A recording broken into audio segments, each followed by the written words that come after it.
Okay, the headline of this video is the Kansas City Chiefs are officially in trouble, which is something I can't believe that I am saying with a team that does have Mahomes playing like he does with 4 touchdowns and Kelsey playing like he does with a touchdown and Rice playing like he does with 2 touchdowns and Hollywood Brown with a touchdown.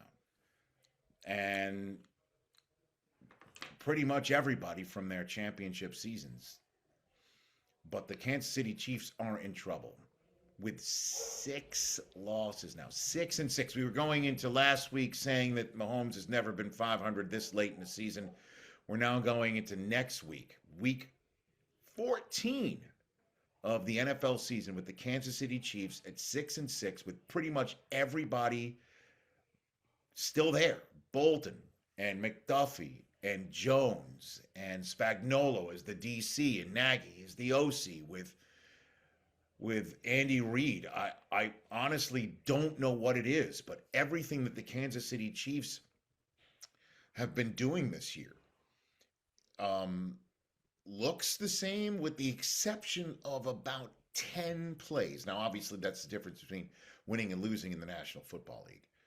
But mistakes like pass interference penalties and not scoring before either side of the halftime period, like on Thanksgiving Day when the Chiefs got the ball first and start the second half, don't score, got the ball right after Dak Prescott scores at the end of the first half, with the Dallas Cowboys getting a touchdown from a guy fresh off the practice squad from a couple weeks ago. The Chiefs usually don't give up big, huge 40-yard touchdown dashes like we saw earlier today. And my goodness, are the Chiefs in trouble, because 6-6 in this AFC right now. 6-5 was the 10 seed. I have no idea what 6-6 is going to look like by the end of the week. And they have lost to the Bills, and they have lost to the Jaguars, and they have lost to the Chargers, who going into week 13 Sunday are all your wild card teams. They have lost to the Broncos, who are doing cartwheels right now, getting ready to head to Washington, D.C., where the Commanders have lost a gajillion games in a row, and the Broncos are 9-2 coming off of a bye, and they are going into week 14, 4 games in front of the Kansas City Chiefs in the loss column.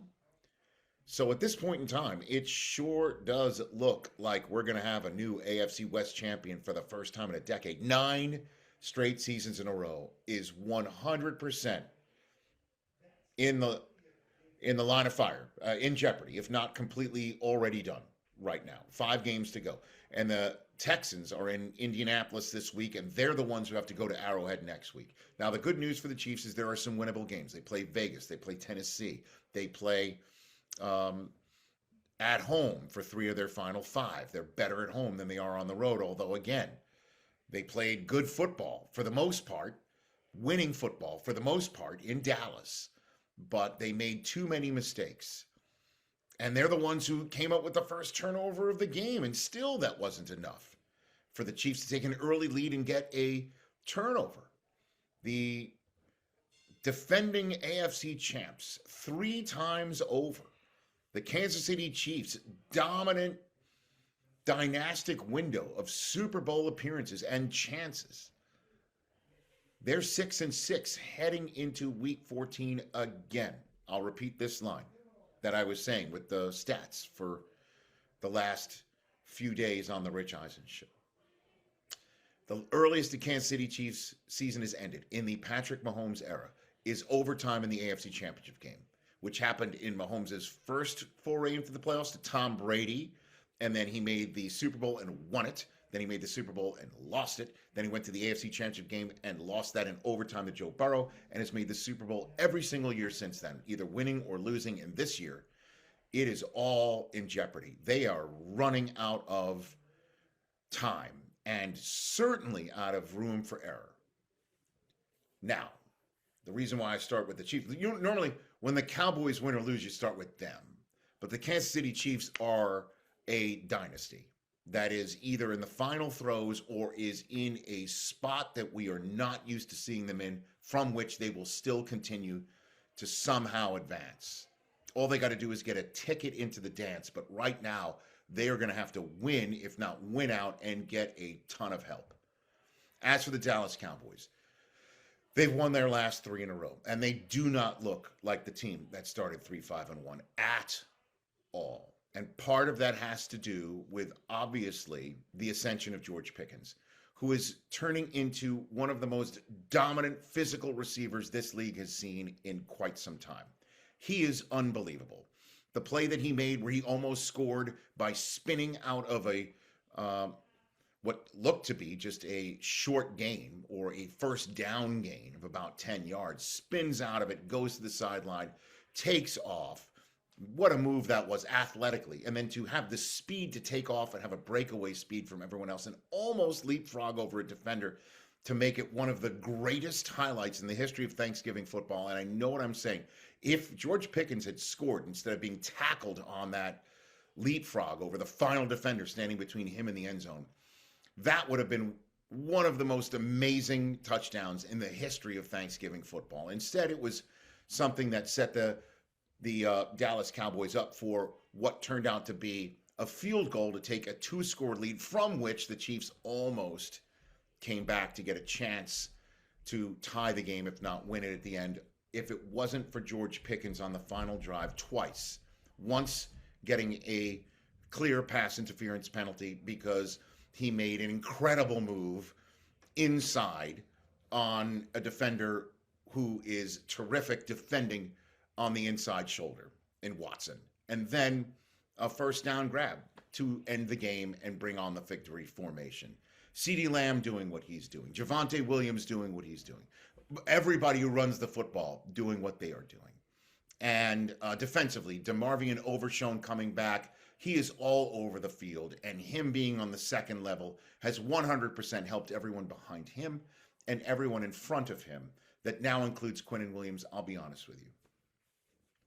Sitting here watching this game, and I know I'm making this a little bit about myself here, but listen, I am taking a couple more minutes out of my Thanksgiving to chat with y'all and give you my 2 cents because I can't help myself.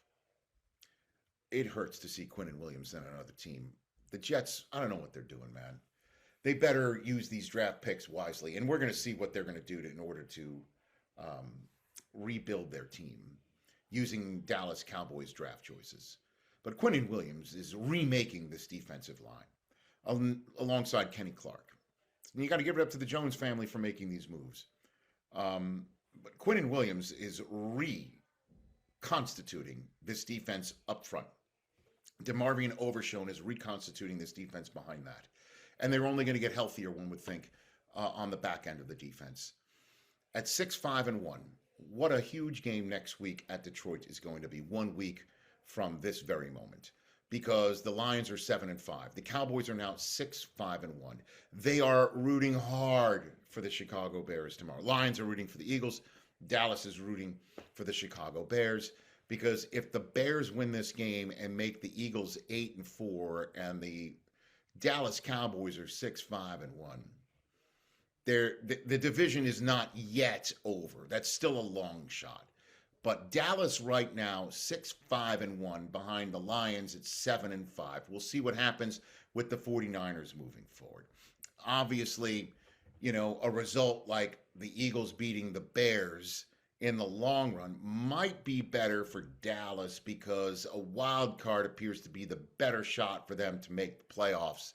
And the Chicago Bears being closer to them is not a bad thing. But it's all good in the Dallas hood right now. And obviously they're playing for Marshawn Kneeland as well, which is a palpable feeling you get watching this team. They are playing inspired, and you must give it up to Brian Schottenheimer. At one point, Tony Romo was talking about how deep in his offensive play calling bag this head coach of the Dallas Cowboys is. He is doing a phenomenal job, and the Cowboys are reborn.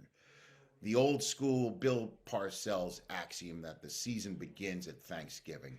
Dallas's season has begun at now 6-5-1, above 500 for the first time all season, and they do not look like the team that was struggling out of the gate and struggling to find their footing or lost to Arizona on Monday Night Football. That team appears to be gone and buried. Dallas is a problem. I put them 10th in my power rankings, and this is the reason why. George Pickens is truly a phenomenal physical difference maker. CeeDee Lamb already is that. Ferguson at the tight end spot. He almost had that touchdown that got called back because 2 feet down isn't the same foot down twice. Otherwise, that would have been a nice touchdown. Listen, my kids are going crazy in the other room. I've got dinner. I just wanted to come in here and say Chiefs in trouble. Cowboys are reborn. Holy crap, what a Thanksgiving we've seen. Enjoy the rest of your Thursday night. I'm getting ready to settle into Bengals and Ravens. I don't know about you.